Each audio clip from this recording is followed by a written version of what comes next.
नमस्कार. आज आपण एका खूप इंटरेस्टिंग विषयावर बोलणार आहोत. आपल्या शरीरातली ऊर्जा केंद्र म्हणजे चक्र. हो, चक्रांची संकल्पना. आणि यासाठी आपण मसुदा मोहम्मदी यांचं एक पुस्तक आधार म्हणून घेतोय, unlock the power of your chakras. बरोबर. An immersive experience through exercises, yoga sets and meditations. नावाप्रमाणेच अनुभवावर भर देणारं पुस्तक आहे हे. अगदी. म्हणजे हे फक्त माहिती नाहीये, तर यात व्यायाम, योगासनं, ध्यान या सगळ्या गोष्टी आहेत, ज्यामुळे आपल्याला स्वतःला ती चक्रांची ऊर्जा अनुभवता येते. आणि लेखिका मसुदा मोहम्मदी, त्यांचा स्वतःचा प्रवास पण खूप बोलका आहे. हो ना. अफगाणिस्तानातून अमेरिकेत स्थलांतर, मग स्वतःची ओळख शोधणं, स्वीकारणं, योगामुळे त्यांच्या आयुष्यात झालेला बदल, हे सगळं जाणवतं त्यांच्या लिखाणात. खरंय. त्यांनी शिक्षण घेतलं, नॅशनल जिओग्राफिकसाठी लिहिलं, पण शेवटी योगामध्ये त्यांना स्वतःच्या ऊर्जेशी जोडणारा मार्ग सापडला. आणि या पुस्तकाला ॲनोडिया जुदिथ, ज्या स्वतः चक्रांवरच्या तज्ज्ञ आहेत, त्यांची प्रस्तावना आहे. त्यांनी मसुदा यांना गाईड पण केलंय. तर आजच्या आपल्या या चर्चेचा उद्देश काय आहे की ही जी प्राचीन संकल्पना आहे चक्रांची, ती आपल्या आजच्या धावपळीच्या जीवनात कशी उपयोगी पडू शकते, आणि स्वतःला अधिक चांगल्या प्रकारे समजून घेण्यासाठी तिचा वापर कसा करता येईल, हे पुस्तकाच्या आधारे आपण पाहणार आहोत. सुरुवात एकदम बेसिक पासून करूया. चक्र म्हणजे नेमकं काय? चक्र हा संस्कृत शब्द आहे. अर्थ होतो चाक किंवा फिरणारी डिस्क. चाक. अगदी. वेदांमध्ये पण याचा उल्लेख आहे. म्हणजे ही काही नवीन गोष्ट नाहीये. ही आपल्या शरीरातली सूक्ष्म ऊर्जेची केंद्र आहेत. आपल्या मणक्याच्या रेषेत असतात असं साधारणपणे मानलं जातं. जंक्शन बॉक्ससारखी आपल्या एनर्जी सिस्टम मधली. हो, तसं म्हणायला हरकत नाही. आणि प्रत्येक चक्राचा संबंध एका विशिष्ट रंगाशी, तत्वाशी, म्हणजे पृथ्वी, जल, अग्नी वगैरे, तसंच ध्वनी म्हणजे मंत्राशी असतो. आणि आपल्या शारीरिक आणि भावनिक अवस्थांशी पण असतो. बरोबर. अगदी. पण एक महत्वाचा मुद्दा आहे. पूर्वीचे योगी ज्या प्रकारे चक्रांचा विचार करायचे, म्हणजे ज्ञानप्राप्ती, मुक्तीसाठी, त्यापेक्षा आजच्या काळात याचा अर्थ थोडा बदललाय असं म्हणता येईल. कसा? म्हणजे बघ ना, आज आपलं जीवन किती वेगळं आहे. स्ट्रेस, नात्यांमधले प्रॉब्लेम्स, हेल्थ इश्यूज. तर आज चक्रांची संकल्पना आपल्याला हे समजायला मदत करते की आपल्या ऊर्जेमध्ये कुठे ब्लॉकेजेस आहेत, कुठे असंतुलन आहे. अच्छा. आणि हे असंतुलन ओळखून ते दूर करण्यासाठी जाणीवपूर्वक प्रयत्न करणं हा आजच्या काळातला मुख्य उद्देश झालाय. हे फक्त स्पिरिच्युअल नाही, तर आपल्या मेंटल आणि फिजिकल हेल्थशी पण डायरेक्ट कनेक्टेड आहे. हे असंतुलन म्हणजे काय नक्की? पुस्तकात 3 अवस्था सांगितल्या आहेत: संतुलित, कमतरता असलेली आणि अतिरिक्त. हो, प्रत्येक चक्रातली ऊर्जा या 3 पैकी एका स्थितीत असू शकते. संतुलित म्हणजे सगळं ठीक आहे, ऊर्जा व्यवस्थित वाहते. कमतरता म्हणजे डिफिशियंट, चक्रात पुरेशी ऊर्जा नाही. समजा मूलधार चक्र म्हणजे आपलं रूट चक्र, त्यात ऊर्जेची कमतरता असेल तर असुरक्षित वाटणं, सतत काळजी वाटणं, आयुष्यात काही आधारच नाहीये असं फील होणं, अशा गोष्टी होऊ शकतात. आणि अतिरिक्त म्हणजे? एक्सेसिव्ह. अतिरिक्त म्हणजे ऊर्जा गरजेपेक्षा जास्त आहे, पण ती अडकून राहिली आहे, फ्री फ्लो नाहीये. त्यामुळे त्या चक्राशी संबंधित गोष्टींचा अतिरेक होतो. उदाहरणार्थ? जसं मणिपूर चक्र, नेवल चक्र. तिथे अतिरिक्त ऊर्जा असेल तर व्यक्ती खूप कंट्रोलिंग, डॉमिनेटिंग किंवा आक्रमक असू शकते. म्हणजे बॅलन्स महत्वाचा आहे, ना कमी ना जास्त. अगदी. योग्य प्रवाह हवा. कमतरता म्हणजे अपुरा प्रवाह, अतिरिक्त म्हणजे अडलेला प्रवाह. आणि हे असंतुलन होतं कशामुळे? पुस्तकात त्या फाईट, फ्लाईट, फ्रीज प्रतिक्रियेबद्दल सांगितलंय. बरोबर. आपल्यावर जेव्हा ताण येतो, भीती वाटते किंवा भावनिक धक्का बसतो, तेव्हा आपली बॉडी नैसर्गिकरित्या प्रतिक्रिया देते. एकतर लढते, पळून जाते किंवा आहे तिथे स्तब्ध होते. हा लहानपणीचे अनुभव आणि तेव्हा आपण कसं रिॲक्ट झालो, त्याचे परिणाम मोठेपणीही चक्रांच्या कार्यावर दिसू शकतात. बापरे, हे खूप खोलवर विचार करायला लावणारं आहे. पुस्तकात ऊर्जेच्या प्रवाहाच्या 2 दिशा सांगितल्या आहेत: मुक्ती आणि प्रकटीकरण, लिबरेशन आणि मॅनिफेस्टेशन. हो, ही चक्र प्रणालीची 2 मुख्य कामं आहेत. मुक्तीचा मार्ग म्हणजे ऊर्जा खालून वर जाते, मूलाधार चक्राच्या भौतिकतेकडून सहस्रार चक्राच्या चेतनेकडे. म्हणजे वरच्या दिशेने प्रवास. हो, हा प्रवास आपल्याला आपल्या मर्यादा, भीती, जुन्या सवयींमधून बाहेर काढतो. आपल्याला आयुष्याकडे बघण्याचा एक मोठा दृष्टिकोन मिळतो. आपण आपल्या खऱ्या मूल्यांनुसार जगू लागतो. हे ते आहा मोमेंट्स असतात का जेव्हा अचानक काहीतरी कळतं, जसे एखादी वाईट सवय सोडून देणं? अगदी तेच. तीच मुक्ती.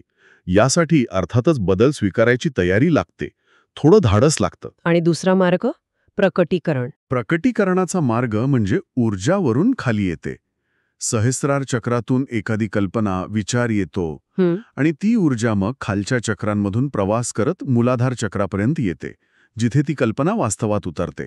मॅनिफेस्टेशन. म्हणजे कल्पना प्रत्यक्षात आणण्यासाठी हा खालच्या दिशेचा प्रवास महत्वाचा. हो. आणि या दोन्ही प्रवासात अडथळे येऊ शकतात, ज्यांना पुस्तकात ग्रंथी म्हटलंय. ग्रंथी म्हणजे गाठी. हो, ऊर्जेच्या गाठी. आपल्या मानसिक, भावनिक अडथळ्यांमुळे तयार होतात आणि ऊर्जेचा प्रवाह थांबवतात. स्पीड ब्रेकर सारख्या. अच्छा, योगामध्ये या ग्रंथी सोडवण्यासाठी काही उपाय असतात का? हो, काही विशिष्ट साधनं आहेत जी या गाठी मोकळ्या करायला मदत करतात. इंटरेस्टिंग. ऊर्जेच्या या वर खाली जाणाऱ्या प्रवाहांबरोबरच पुस्तकात एका रोजच्या एनर्जी सायकलविषयी पण सांगितलंय. Receiving, assimilating, expressing. बरोबर. आजच्या जगात हे खूप महत्वाचं आहे. आपण सतत बाहेरून ऊर्जा ग्रहण करत असतो, लोकांकडून, अनुभवांमधून, परिस्थितीतून. किंवा गमवत असतो. कशामुळे आपल्याला एनर्जी मिळते आणि कशामुळे जाते हे ओळखणं गरजेचं आहे. अगदी. मग दुसरी पायरी आहे पचवणं, ॲसिम्युलेट करणं.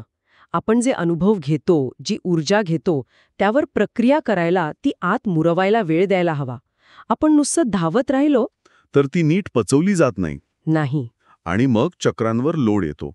म्हणून थोडं थांबणं, विचार करणं, शांत राहणं गरजेचं आहे. आणि तिसरी पायरी व्यक्त करणे, एक्सप्रेसिंग. हो, ऊर्जा आत साठवून ठेवली तर ती पण त्रासदायक ठरते. ती बाहेर पडायला हवी. कशी? शारीरिक हालचालीतून, बोलण्यातून, लिहिण्यातून, रडण्यातून, कोणत्याही प्रकारे. नाहीतर ती साचून राहते आणि मग स्ट्रेस, अँक्झायटी किंवा शारीरिक आजार म्हणून बाहेर येते. म्हणजे हे तिन्ही महत्वाचे आहेत, घेणं, पचवणं आणि व्यक्त करणं. एक नैसर्गिक सायकल आहे हे. बरोबर. हे सायकल सुरळीत ठेवणं महत्वाचं आहे. आता थोडं मुख्य चक्रांकडे वळूया. पुस्तकात 8 चक्र सांगितली आहेत. मूलाधार, स्वादिष्ठान, मणिपूर अशी 7 आणि 8वं म्हणजे प्रभामंडल. हो. पण आता इथे प्रत्येक चक्राची डिटेल माहिती देणं तर शक्य नाही. त्याऐवजी पुस्तकातली ती चक्र त्रिकोण म्हणजे चक्र ट्रायंगल्सची संकल्पना समजून घेऊया. त्याने कदाचित एक मोठं पिक्चर मिळेल. हो, चांगली कल्पना आहे. लेखिकेने चक्रांना 3 मुख्य गटांमध्ये विभागलंय. त्याने समजायला सोपं होतं. पहिला आहे खालचा त्रिकोण, लोअर ट्रायंगल. यात कोणती चक्र येतात? पहिलं मूलाधार, दुसरं स्वादिष्ठान आणि तिसरं मणिपूर. ही चक्र आपल्या भौतिक अस्तित्वाशी जोडलेली आहेत. म्हणजे जगण्याच्या गरजा, भावना, लैंगिकता, आपली पॉवर, आपला अहंकार, मीपणा. म्हणजे जमिनीवर राहण्यासाठी, या जगात टिकून राहण्यासाठी ही चक्र महत्वाची. अगदी. पृथ्वी तत्वाशी जास्त संबंध आहे यांचा. मग येतं चौथं चक्र, हृदय चक्र, हार्ट चक्र. अनाहत. ते या त्रिकोणांच्या मध्ये आहे. बरोबर. हे एका पुलासारखं आहे. खालच्या भौतिक जगाला वरच्या सूक्ष्म जगाशी जोडणारा पूल. हे बॅलन्स पॉइंट आहे. Balance point. इथे ऊर्जा मीकडून आम्हीकडे जाते. म्हणजे प्रेम, करुणा, नातेसंबंध, स्वीकार हे विषय इथे येतात. हे खालच्या आणि वरच्या जगातला समतोल साधतं. आणि मग वरचा त्रिकोण, हायर ट्रायंगल? त्यात येतात 5वं विशुद्ध म्हणजे घशाचं चक्र, 6वं आज्ञा म्हणजे आपला तिसरा डोळा आणि 7वं सहस्रार म्हणजे टाळूवरचं चक्र. यांची कामं काय आहेत? ही सूक्ष्म ऊर्जेशी संबंधित आहेत. कम्युनिकेशन, सत्य बोलणं, अंतर्ज्ञान म्हणजे इंट्युशन, इमॅजिनेशन, जागरूकता आणि त्या मोठ्या वैश्विक चेतनेशी कनेक्ट होणं. म्हणजे मी आणि आम्हीच्या पलीकडे जाऊन तू किंवा ते. बरोबर. आपल्या अस्तित्वाच्या पलीकडच्या गोष्टींशी संबंध येतो इथे. आणि या 7 चक्रांपलीकडे 8वं म्हणून प्रभामंडळ. हो, ऑरा म्हणजे आपल्या शरीराभोवतीचं एक ऊर्जामय क्षेत्र, मॅग्नेटिक फील्ड सारखं. ते आपल्या आतल्या सगळ्या 7 चक्रांच्या आरोग्याचं प्रतिबिंब असतं. ते आपलं संरक्षण पण करतं आणि आपली ऊर्जा बाहेर जगात प्रोजेक्ट पण करतं. म्हणजे या त्रिकोणांच्या आणि ऑराच्या माध्यमातून आपण स्वतःच्या ऊर्जेचं एक मॅपिंग करू शकतो की आपण कुठे जास्त ॲक्टिव्ह आहोत, कुठे अडकलोय. हो, तसा विचार करायला हे मॉडेल खूप मदत करतं.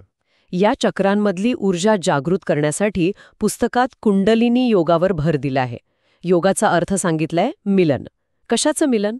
योग म्हणजे जोडलं जाणं, मर्यादित आणि अमर्याद ह्यांचं मिलन. आपलं मन, शरीर आणि आत्मा ह्यांचं ऐक्य साधणं. आणि कुंडलिनी ऊर्जा. कुंडलिनी ऊर्जा ही या ऐक्यासाठी कॅटलिस्ट आहे असं मानलं जातं. ती आपल्या मूलाधार चक्रात झोपलेली सुप्त शक्ती आहे, आपली मूळ जीवनशक्ती.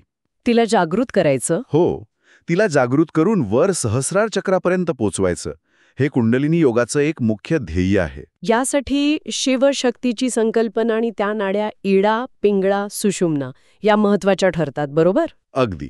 शक्ती म्हणजे ही कुंडलिनी ऊर्जा जी क्रियाशील आहे, ती मूलाधार चक्रात असते. आणि शिव म्हणजे शुद्ध चेतना जी सहस्रार चक्रात असते. त्यांचं मिलनच ध्येय. आणि नाड्या? सुषुम्ना नाडी ही मुख्य एनर्जी चॅनल आहे जी मणक्यातून जाते. तिच्या डाव्या बाजूला इडा नाडी, चंद्र, थंड, स्त्री ऊर्जा आणि उजव्या बाजूला पिंगळा नाडी, सूर्य, उष्ण, पुरुष ऊर्जा असते. जेव्हा या तिन्ही नाड्यांमधून ऊर्जा बॅलन्स होऊन वाहते तेव्हा कुंडलिनी जागृत होते असं म्हणतात. मग आपण द्वैतभावाच्या पलीकडे जातो. बरोबर. पुस्तकात कुंडलिनी योगाची बरीच साधनं दिली आहेत. क्रिया, ध्यान, मंत्र, मुद्रा, बंध, श्वास सगळं काही सांगणं तर शक्य नाही, पण यातल्या काही महत्वाच्या साधनांचं तत्व काय आहे?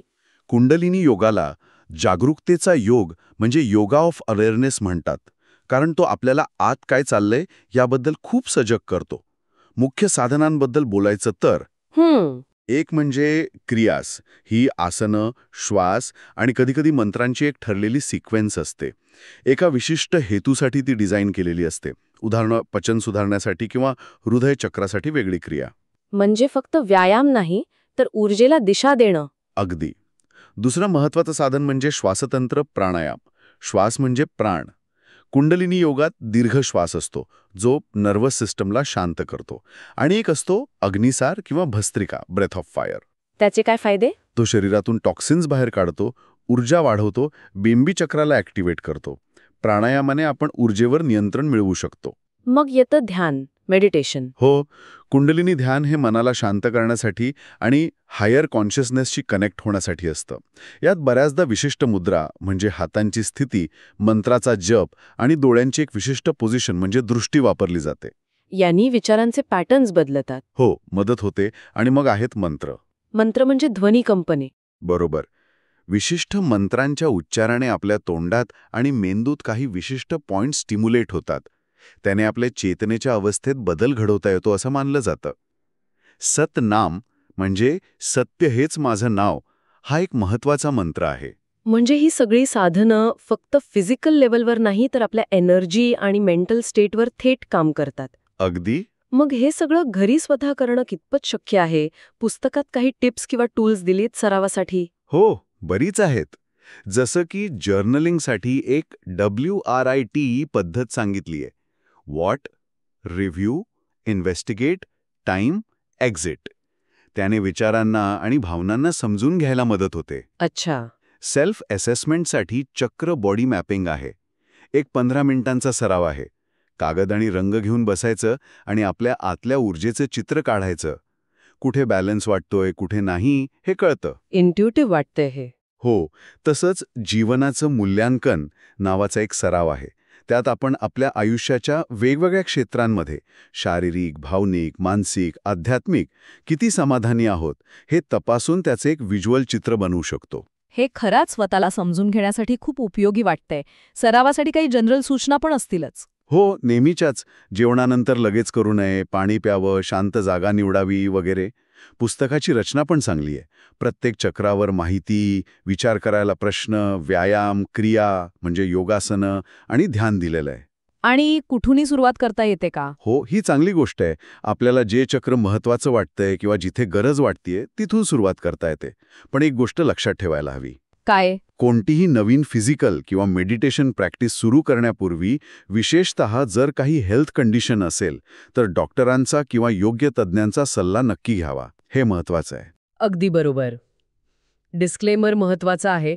आणि या सगळ्यामागे लेखिकेचा स्वतःचा जो अनुभव आहे आणि पुस्तकाचा हेतू, त्याबद्दल काय सांगाल?